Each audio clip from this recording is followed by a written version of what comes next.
जी, नमस्कार।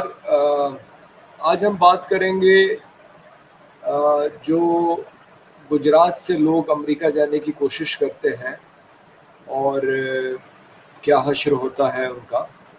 अ, आप देख रहे हैं प्रधानमंत्री वो खुद भी गुजराती हैं, वो इस समय अमेरिका की यात्रा पे हैं और अमेरिका जाना कौन नहीं पसंद करता।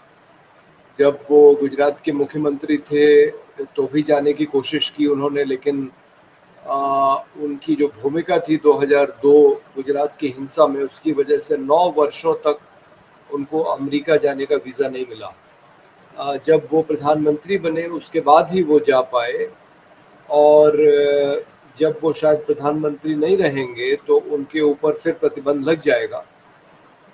लेकिन गुजरात से बहुत सारे लोग अमेरिका जाने की कोशिश करते हैं। एक उनकी धर्मपत्नी भी हैं जो जाना चाहती हैं, लेकिन उनका पासपोर्ट नहीं बना रही है मोदी सरकार। जो लोग सही वैध तरीके से नहीं जा पाते हैं वो अवैध तरीकों से जाने की कोशिश करते हैं। और ये चर्चा मैं इसलिए कर रहा हूँ क्योंकि प्रधानमंत्री की जो यात्रा है उसके बारे में तो बहुत कुछ लिखा पढ़ा जा रहा है, लेकिन शायद गुजरात के अखबारों को छोड़ के पता नहीं देश के बाकी अखबारों में ये खबर आई है कि नहीं, कि एक युगल जो गुजरात जाने की कोशिश कर रहा था, वो उसका अपहरण, जो गुजरात से अमेरिका जाने की कोशिश कर रहा था अवैध तरीके से, पंकज पटेल और निशा पटेल, वो उनका अपहरण हो जाता है। वो ईरान में उनको रखा जाता है और उनके बदले में फिरौती मांगी जाती है। जब उनके रिश्तेदार 10 लाख रुपए देते हैं, जो बिचौलिए थे, बिचौलिए दो थे, एक का नाम है अभय रावल और दूसरे का नाम है पिंटू गोस्वामी। अभय रावल और पिंटू गोस्वामी दो बिचौलिए हैं जो जिन्होंने इनको वादा किया कि वो उनको अमेरिका पहुंचाएंगे। और कैसे पहुंचाएंगे, पहले उनको हैदराबाद बुलाया गया, हैदराबाद से उनको ईरान भेजा गया और ईरान से फिर उनको मेक्सिको जाना था। और हमको मालूम है कि इस समय मेक्सिको की सीमा पे एक भारी संख्या लोगों की एकत्र है जो अमेरिका में जाना चाहते हैं और अमेरिका की सरकार उनको धीरे धीरे अंदर आने भी दे रही है। तो ये एक रास्ता जो है दलालों ने खोजा है, जिसके रास्ते वो बहुत सारे लोगों को पहुंचाते हैं, लेकिन इसकी एक कीमत देनी पड़ती है। और कीमत क्या है? तो कीमत जो है वो 75 लाख रुपए से लेके और 1.5 करोड़ रुपए तक कुछ भी हो सकती है। इन दोनों लोगों को ले जाने के लिए 1.5 करोड़ रुपए की मांग की गई थी। 75 लाख रुपए प्रति व्यक्ति के हिसाब से आजकल शायद यही रेट चल रहा है बाजार में। तो हवाला माध्यम से पैसों का भुगतान होता है और अवैध रास्तों से लोगों को ले जाया जाता है। हमें याद है इसी वर्ष शुरू में एक 4 लोगों का परिवार जो दूसरी तरफ से, यानी कि अमेरिका के उत्तर की तरफ से, मेक्सिको उसके दक्षिण में है, वो कनाडा के रास्ते जब अमेरिका जाने की कोशिश कर रहा था। ये परिवार क्यूबेक जो राज्य है कनाडा का, वहाँ से न्यूयॉर्क राज्य में एक सेंट लॉरेंस नदी में पानी की कश्ती में बैठ के वो आने की कोशिश कर रहा था। मेहसाना का परिवार है, इसमें प्रवीण चौधरी, उनकी पत्नी दक्षा और बेटा मीत और बेटी विधि। जिस नाव से ये आने की कोशिश कर रहे थे उस नदी में, उसमें और भी लोग थे। वो नाव पलट जाती है और ये 4 लोगों का परिवार जो है उस दुर्घटना में मर जाता है। तो इस तरह की और भी घटनाएं हुई हैं। 2002 दिसंबर में गांधीनगर से एक सज्जन जो मेक्सिको के रास्ते आने की कोशिश कर रहे थे, उनकी मृत्यु हुई। और कुछ छात्र मई 2022 में कनाडा के रास्ते ही अमेरिका आने की कोशिश कर रहे थे, उनकी नाव भी पलट गई। हालाँकि वो बच गए, वो मरे नहीं, लेकिन वो प्रवीण चौधरी और इनके परिवार का दुर्भाग्य था कि वो परिवार बच नहीं सका। और जो सबसे दिन दहलाने वाली घटना हुई है, वो तो हुई है हाल के वर्षों में। 2022 को जब जनवरी में गांधीनगर के कल्लोल तहसील से एक परिवार, जगदीश और वैशाली पटेल और उनके 2 बच्चे, 11 साल का एक 11 साल की एक पुत्री और एक एक 3 साल का एक छोटा पुत्र, धार्मिक। विहांगी पुत्री का नाम, धार्मिक पुत्र का नाम, ये दोनों ये पाए गए अमेरिका की सीमा पे। कनाडा के अंदर मैनीटोबा नाम का राज्य है, वहाँ पे ये चारों लोग बर्फ़ में जम के इनकी मृत्यु हो चुकी थी, उस अवस्था में ये पाए गए। तो सवाल ये है कि इतने सारे लोग, जो अमेरिका जाने का एक सपना होता है लोगों का, सभी का होता है, नरेंद्र मोदी का भी था, उनकी पत्नी का है, और ये सारे लोग जो रोज़गार की तलाश में गए थे, ये इतने सौभाग्यशाली नहीं थे कि वो वहाँ जा पाएँ। जैसे बहुत सारे गुजराती वहाँ पे बसे हुए हैं अमेरिका के अंदर। ऐसा कहा जाता है कि हर एक तीसरा मोटेल किसी पटेल या शाह का होता है वहाँ पे। मोटेल वो होटल हैं जो सड़क के किनारे होते हैं, जहाँ लोग गाड़ियों से जो सफ़र कर रहे होते हैं, रात को रुक जाते हैं। तो ये सारे लोग जो रोज़गार की तलाश में जाते हैं, अवैध तरीके से जाने की कोशिश करते हैं, दुर्घटनाग्रस्त हो जाते हैं और कई को अपनी जान गंवानी पड़ती है। तो आखिर ऐसी क्या बात है कि एक तरफ तो मोदी जी भारत का डंका बजा रहे हैं, अमेरिका के साथ बड़े-बड़े समझौते कर रहे हैं, अमेरिका भी उनको महत्व दे रहा है, अमेरिका के राष्ट्रपति ने उनको खाने पे बुलाया है, वो अमेरिकी राज्य के अतिथि हैं इस बार। हालाँकि इसके पहले भी वो अमेरिका गए हैं प्रधानमंत्री बनने के पहले, लेकिन उनके प्रिय मित्र डोनाल्ड ट्रंप ने भी उनको राज्य का अतिथि नहीं बनाया। इस बार ख़ास बात है क्योंकि अमेरिका चाह रहा है कि चीन का मुकाबला करने के लिए उसको भारत जैसा एक भरोसेमंद साथी मिले, उसको भारत का बड़ा बाज़ार चाहिए। आपको मालूम है कि हाल में एयर इंडिया ने बोइंग हवाई जहाज़ बनाने वाली कंपनी से 220 बोइंग खरीदने का प्रस्ताव रखा है। तो शायद ये भारत के बड़े बाज़ार का ही आकर्षण है कि मोदी को इस बार राज्य अतिथि का दर्जा मिला है, क्योंकि भारत ने अमेरिका को एक बड़ा एक एक अमेरिका के लोगों के लिए, वहाँ के लोगों के लिए रोज़गार के अवसर इससे उत्पन्न होंगे, ऐसा जो बाइडेन खुद कह चुके हैं। तो ये जो सौदा हुआ है उससे अमेरिका को बहुत बड़ा फ़ायदा होने वाला है, और शायद अमेरिका ये सोच रहा है कि इसी तरह के कुछ बड़े और समझौते भारत के साथ हों, जिसमें अमेरिका से हथियार और दूसरी चीज़ें भारत को बेची जा सकें, जिनको भारत की ज़रूरत है। और अमेरिका जैसे बड़े देश का कौन दोस्त नहीं होना चाहेगा। हर एक देश चाहेगा कि वो उसे अमेरिका के नज़दीक जाने का मौका मिले, क्योंकि ये तो एक आम इंसानी एक एक कहना चाहिए कि इच्छा है कि शक्तिशाली और प्रभावशाली लोगों के साथ आपके संबंध हों।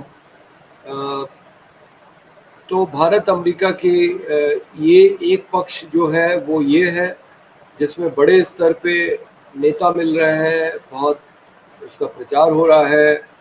अंतर्राष्ट्रीय योग दिवस पे मोदी जी ने न्यूयॉर्क में एक योग के कार्यक्रम का नेतृत्व किया। वहाँ पे अमेरिकी सिनेमा के अभिनेता रिचर्ड गेरे मौजूद थे और कई लोग मौजूद थे। तो एक ये अति महत्वपूर्ण लोगों के बीच में मिलना-जुलना हो रहा है, बड़े-बड़े सौदे हो रहे हैं और दूसरी तरफ अभागे परिवार जो अपनी रोज़ी-रोटी के लिए कोई किसान है, कोई किसी का छोटा-मोटा धंधा है, उसका सपना है कि वो अमेरिका में जाके बसे और वहाँ पे अपना रोज़गार तलाशे, वो ज़्यादातर लोग दुर्घटना के शिकार हो रहे हैं। भारत में बेरोज़गारी की स्थिति बहुत खतरनाक है, कम से कम 28 करोड़ लोग ऐसे होंगे जो जो बेरोज़गारी जो पूरी तरह से बेरोज़गार हैं या बेरोज़गारी के कगार पे हैं, उनके पास सम्मानजनक रोज़गार नहीं है, वो रोज़गार तलाश रहे हैं। और इसमें से एक संख्या ऐसी है जो खतरा उठाकर भी विदेश जाने को तैयार है रोज़गार की तलाश में। आपको ये बता दें कि सिर्फ़ 2022 में 1,80,000 से ऊपर लोगों ने दूसरे देशों की नागरिकता ली है। और उसमें एक बड़ी संख्या वो है जो जो अमेरिका की नागरिकता लेती है। कुल मिला के करीब सबसे ज़्यादा लोग तो हिंदुस्तान से बाहर जाके जिस देश में रहते हैं वो संयुक्त राज्य अमीरात है, जहाँ पे करीब 35 लाख लोग रहते हैं और उसके बाद अमेरिका है जहाँ 27 लाख लोग रहते हैं और फिर सऊदी अरेबिया है जहाँ 25 लाख लोग रहते हैं। 11 लाख लोग करीब मेक्सिको में हैं, 11 लाख रूस में हैं, चीन में करीब 1 लाख हैं। ये संख्या कुल मिला के करीब 1.8 करोड़ पहुंच जाती है। यानी कि आप समझें कि भारतीय आबादी का करीब 1% जाके दूसरे देशों में रह रहा है और तमाम दावों के बावजूद कि भारत की अर्थव्यवस्था बहुत अच्छी तरह से चल रही है, हमारा जो जो हमारी जो वृद्धि दर है, वो विकास दर है, वो बहुत अच्छी है। रोज़गार के अवसर हैं देश के अंदर। ये जो सरकार की तरफ से प्रचार हो रहा है, ये जो घटनाएं हो रही हैं जिसमें गुजरात से ही, बाकी भारत की तो बात ही छोड़ दीजिए, गुजरात से जो लोग जो कि एक मॉडल माना जाता है जिसको पूरे देश में लागू किया गया है नरेंद्र मोदी की सरकार बनने के बाद, लेकिन वहाँ पे भी ये स्थिति है कि लोग खतरा उठा के विदेश जाके रोजगार तलाशने के लिए तैयार हैं और विदेश में जाके उसकी नागरिकता लेने को तैयार हैं। यानी कि भारत में रहना उनको पसंद नहीं है, ये वो रहना चाहते नहीं है जो यहाँ की स्थितियाँ बन गई हैं। बेरोजगारी की बात है, कानून और व्यवस्था की बात है, देश का पूरा माहौल विषाक्त हो गया है। जिस किस्म की राजनीति इस देश में हो रही है, जिसमें हिंसा की बहुत सारी घटनाएं हो रही हैं, मणिपुर एक ताज़ा उदाहरण है जो पिछले 1.5 महीने से करीब जल रहा है। तो जाहिर है कि लोग चाहते हैं कि सुकून से रहें, शांति का माहौल हो, कानून और व्यवस्था की स्थिति कायम हो और उनको ये सुकून मिलता है अमेरिका, संयुक्त अरब अमीरात, सऊदी अरेबिया और इस तरह के देशों में जाके। इसलिए इसमें कोई आश्चर्य की बात नहीं है कि पिछले साल 1,83,741 लोगों ने दूसरे देशों की नागरिकता ले ली है, यानी उनको भारत में रहना पसंद नहीं है। और बड़ी संख्या में लोग रोजगार के लिए, छात्र अध्ययन के लिए और दूसरे लोग मजदूरी के लिए भी जाके दूसरे देशों में काम करने को तैयार है। भारत का बहुत बड़ा एक वर्ग है जो सिर्फ मजदूरी करने जाता है गल्फ के देशों में। तो ये एक विचार करने वाली बात है कि अमेरिका एक तरफ भारत को एक उभरती हुई शक्ति के रूप में बता रहा है और दूसरी तरफ ये घटनाएं हो रही हैं ठीक उसी समय जब जब मोदी जी अमेरिका जा रहे हैं। ठीक उसी समय एक परिवार को अमेरिका जाते हुए उसको उसका अपहरण होता है ईरान में। और ये तो सरकार के हस्तक्षेप के बाद ये संभव हुआ कि वो छूटे वहाँ से और वो वापस अपने देश आ पाए। नहीं तो ऐसे कितने लोग होंगे जिनके बारे में पता ही नहीं लगता है कि उनका क्या हुआ, वो जिंदा भी हैं कि नहीं, वो जहाँ जाने के लिए निकले थे वहाँ पहुँचे भी कि नहीं पहुँचे। और अगर वहाँ पहुँच भी गए तो उनकी क्या हालत है? उनको रोज़गार मिला कि नहीं मिला या किन अमानवीय परिस्थितियों में वो जीने को मजबूर हैं, इसकी कोई खबर नहीं है। बहुत सारे परिवार ऐसे हैं जो जाते हैं, जिनके रिश्तेदारों को पता ही नहीं लगता कि उनका क्या हुआ। तो ये एक सोचने वाली बात है कि एक तरफ हमारे देश की छवि ऐसी दिखाई जा रही है कि वो बहुत तेज़ी से विकास कर रहा है और अमेरिका के साथ व्यापारिक संबंध कर रहा है। अमेरिका भी उसे बहुत महत्व दे रहा है। लेकिन दूसरी तरफ हकीकत ये है कि बेरोज़गारी चरम सीमा पे है, लोग लाचार हैं बेरोज़गारी की वजह से और दूसरी वजहों से भी कि देश का माहौल बिगड़ रहा है, हिंसा की घटनाएँ बढ़ रही हैं। लोग इस देश को छोड़ के बाहर जाके रहना चाहते हैं। तो ये हमें सोचना होगा कि हम किस प्रकार के देश को बनाने की बात कर रहे हैं। हम किस प्रकार से कह सकते हैं कि भारत विश्व गुरु है या हम किस प्रकार से कह सकते हैं कि भारत एक मजबूत राष्ट्र के रूप में उभर रहा है, जबकि हमारे स्वयं के नागरिक इस देश में रहने को तैयार नहीं हैं।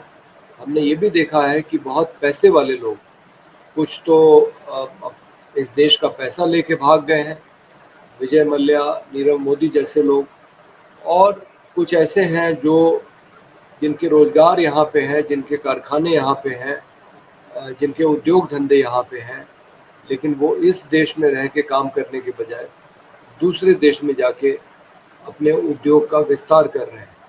इसमें अडार पूनावाला एक नाम है, जो बहुत चर्चित हुआ कोविड के समय में।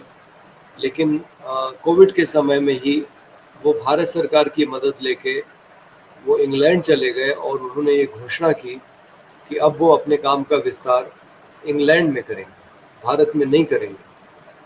तो ये भी एक बड़ा सवाल उठता है कि हम अपने उद्योगपतियों को, व्यापारियों को भी इस देश में नहीं रोक पा रहे हैं। जो लोग सिर्फ व्यक्तिगत स्तर पे रोज़गार की तलाश में जा रहे हैं, उनकी बात तो अलग है। लेकिन जो इस देश में लोगों को रोज़गार दे भी सकते हैं, वैसे लोग भी इस देश में अपने उद्योग धंधे नहीं चलाना चाहते, वो बाहर जा रहे हैं। ये भी एक बड़ा सोचने वाला सवाल है। तो इसी पे मैं आज की बात समाप्त करूँगा कि ये एक विडंबना है। एक तरफ भारत का वो चेहरा जो दुनिया में उभरती महाशक्ति के रूप में है और एक तरफ भारत का वो पहलू जिसमें लोग रोज़गार के लिए और इस देश में अपने व्यापार को बढ़ाने के लिए वो उनको लगता है कि माहौल ठीक नहीं है, इसलिए वो दूसरे देश की शरण में जाने के लिए मजबूर हैं। धन्यवाद।